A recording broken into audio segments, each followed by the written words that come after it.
গাছের পাতা খেয়েই ক্যান্সার থেকে মুক্তি শুনে অবাক হলেও কঠিন অসুখ পাতা খেয়ে সেরে গেছে বলে দাবি করেন গাজী আলী আশরাফ। ক্যান্সারের পারপাস এটার ব্যবহার আছে, এটা আমার উপরে আমি নিজে প্রয়োগ করছি, সেখানে রেজাল্ট ওকে। আমি ব্যক্তিগতভাবে ক্যান্সারের পেশেন্ট ছিলাম। গাছের পাতার রস সেবন করে মরণব্যাধি ক্যান্সারকে জয় করেছেন ক্যান্সারে আক্রান্ত এই রোগী। 2020 সাল থেকে এই পর্যন্ত বছর 5 আমি সুস্থ আছি, আমি ক্যান্সার আমার শরীরে নাই। নিজে সুস্থ হয়ে এখন পাতা খাইয়েই রোগীদের সেবা করছেন আশরাফ। আমার এটা তো একটা সাধারণভাবে ভেষজ গাছগাছালির মধ্য দিয়ে ট্রিটমেন্টটা করা, এটাই কোনো সাইড ইফেক্ট তৈরি হচ্ছে না। এটা খুব সামান্য পয়সা কড়ি খরচ করে মানুষ এটা করতে পারে। আর একটা কেমো নিতে গেলে হাজার হাজার টাকা, লাখ লাখ টাকা খরচের একটা প্রশ্ন এসে যায়। তারপর ডাক্তার সাহেবদের ধরেন অনেক বড় বড় পরীক্ষা নিরীক্ষা থাকে, সেখানেও হাজার হাজার টাকা ব্যয় করতে হয়। সবুজ রঙের এই পাতাগুলো ক্যান্সারের সাথে যুদ্ধ করে রোগীদের মৃত্যুর কোল থেকে ফিরিয়ে আনছে, এমনটাই দাবি আশরাফের। রোগী যখন দুটো একটা সুস্থ হতে লাগলো, তখন কিন্তু মানুষ আমার দিকে একটু ঘাড় ঘুরাইলো। আমার গাছ, আমার প্রচেষ্টা, আমার মানুষকে ফ্রি খাইয়ে বেড়ানো, এই ছিল আমার একটা নেশা। রোগী সুস্থ হলে আমার খুব আনন্দ। দেখতে সাধারণ গাছের পাতা মনে হলেও এটি ক্যান্সার নিরাময়কারী ওষুধি গাছ করসল গাছের পাতা, যা মুহূর্তেই দূর করবে ক্যান্সারের কোষ। করসল গাছের পাতা এগুলো, এবং এটা ব্যবহার করার পদ্ধতি যে জানে সেটা এটা ব্যবহার করতে পারে। আমি করসলের পাতা দিয়ে ওষুধটা রেডি করছি। 2020 সালে ক্যান্সার আক্রান্ত হন সাতক্ষীরা শহরের মুনজিদপুরের আশরাফ। ঢাকায় কেমোথেরাপি দিয়ে ক্যান্সারের চিকিৎসা করলেও শারীরিক অবস্থার উন্নতি না হওয়ায় ভেঙে পড়েন তিনি। আমার যখন ক্যান্সারে আক্রান্ত আমি হলাম, আমার কিডনি একটা নাই, কিডনির উপরে একটা বড় ধরনের টিউমারের অস্তিত্ব পাওয়া যাচ্ছে। কেবল ক্যাপসুল খেতে খেতে আমার মাথার চুল পড়ে গেল, কাড়িগুলো খসে গেল। আমি বললাম যে আমি আপনার ট্রিটমেন্টটা নেব। পরবর্তীতে বিভিন্ন স্থানে খোঁজ নিয়ে করসল গাছের উপকারিতা সম্পর্কে জানতে পারেন আশরাফ। এরপর সিঙ্গাপুর থেকে গাছের বীজ সংগ্রহ করে বাড়ির আঙিনায় রোপণ করেন তিনি। 2020 থেকে 23 সাল পর্যন্ত কিন্তু আবার গাছের পাতা আমি যে প্রক্রিয়া এটা ব্যবহার করলে ক্যান্সারের রোগের উপরে কাজ করা যায় সেভাবে এটাকে রেডি করছি।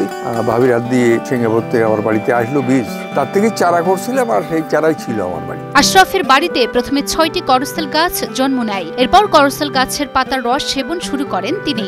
এটা করসল, সবই করসল, আমার সব দিকে করসল, সব। গাছের পাতা গরম পানিতে সিদ্ধ করে ঠান্ডা করার পর দিনে 2 বার তা পান করে ক্যান্সার থেকে মুক্তি পেয়েছেন বলে দাবি করেন আশরাফ। আমি একটানা 8-9 মাস আমি এটা ব্যবহার করছি। এর ফাঁকেও আরো 2-1 বার আমি টেস্ট করাইছি। আমি যে কয়েকবারই টেস্ট করাইছি দেখছি যে ক্যান্সার আমার শরীরে নাই, নীল, আমার কোনো ক্যান্সার সেলের অস্তিত্ব পাওয়া যাচ্ছে না। আশরাফের আঙিনায় ছোট ও মাঝারি বিভিন্ন আকৃতির গাছ আছে বলে জানান তিনি। আমার ব্যাপক চারা বসানো, ব্যাপক গাছ আমি বাড়ানোর চেষ্টা করছি, কেন আমার প্রচুর পাতার দরকার হয়। প্রচুর পাতা আমার সংগ্রহ করতে না পারলে আমি ওষুধও সেভাবে করতে পারি না। ক্যান্সার আক্রান্ত হওয়ার পর আশরাফের প্রতিটি মুহূর্ত অতিবাহিত হতো মৃত্যু যন্ত্রণায়। সেই কষ্ট যেন আর কাউকে সইতে না হয়, তাই মানব সেবার ব্রত নিয়ে নিজ বাড়িতে তৈরি করেন একটি গবেষণাগার। সুস্থ হওয়ার পরে চিন্তা করলাম যে এটা দিয়ে কিছু কাজ করা যেতে পারে। অন্য ক্যান্সার রোগী যদি আমি সেভাবে পাই, তাহলে আমি এটা নিয়ে একটু কাজ করবো। আমি শুধু আমার জায়গা থেকে আবার কৌশল বোধমে আমি এটা চেষ্টা করতে পারি।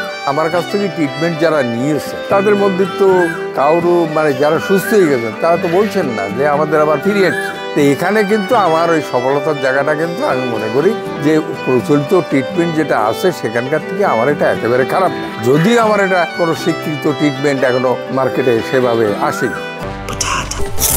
বাছাই করা আলু আর স্পাইসি সিজনিং এ প্রাণ পোটাটা চিপস নাকি বিস্কিট খেয়ে বোঝে নাও। ক্যান্সার আক্রান্ত রোগীর উপসর্গ অনুসারে রক্তের মাত্রা ও বয়স বিধি অনুযায়ী এখন বিভিন্ন রোগের চিকিৎসা করছেন আশরাফ। শুধু দেশে নয়, বিদেশেও মোবাইলের মাধ্যমে চিকিৎসা সেবা দেন তিনি। বাংলাদেশের মধ্যে যারা কুরিয়ারে নেয় তারা আমার কাছ থেকে কুরিয়ারে নেয়, আর বাংলাদেশের বাইরে যারা তারা বিদেশে, যেমন আমেরিকায়, কানাডায়, লন্ডনে, ফ্রান্সে, সাউথ আফ্রিকায়, দুবাইতে, বাংলাদেশের বাইরে 5-7টা কান্ট্রিতে যারা বাঙালি আছে আমাদের বাংলাদেশি, তাদের মধ্যে যারা ক্যান্সার আক্রান্ত হচ্ছে, ওখানকার ট্রিটমেন্ট নিয়েও হচ্ছে না, তখন আমার এই সন্তানরা জানতে পারলে ওরা ওই যোগাযোগ করে আমার সাথে।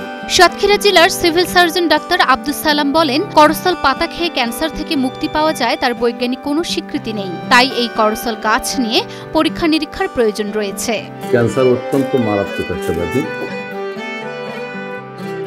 এবং এখন অনেক ক্যান্সারের রোগী কিন্তু ভালো করা সম্ভব মেডিকেল সায়েন্সে। তবে করসাল গাছের পাতায় ক্যান্সার ভালো হয় কিনা এই বিষয়টা আসলে আমার একেবারেই জানা নাই। আরও পর্যাপ্ত গবেষণা করে বিজ্ঞান ভিত্তিক প্রমাণ লাগবে। তো যদি গবেষণাগারে পরীক্ষা নিরীক্ষা করে যদি এরকম কোনো উপাদান পাওয়া যায় যে উপাদানে ক্যান্সার নিরাময় হয়, তাহলে অবশ্যই এটা আমার মনে হয় প্রাধান্য দেওয়া উচিত।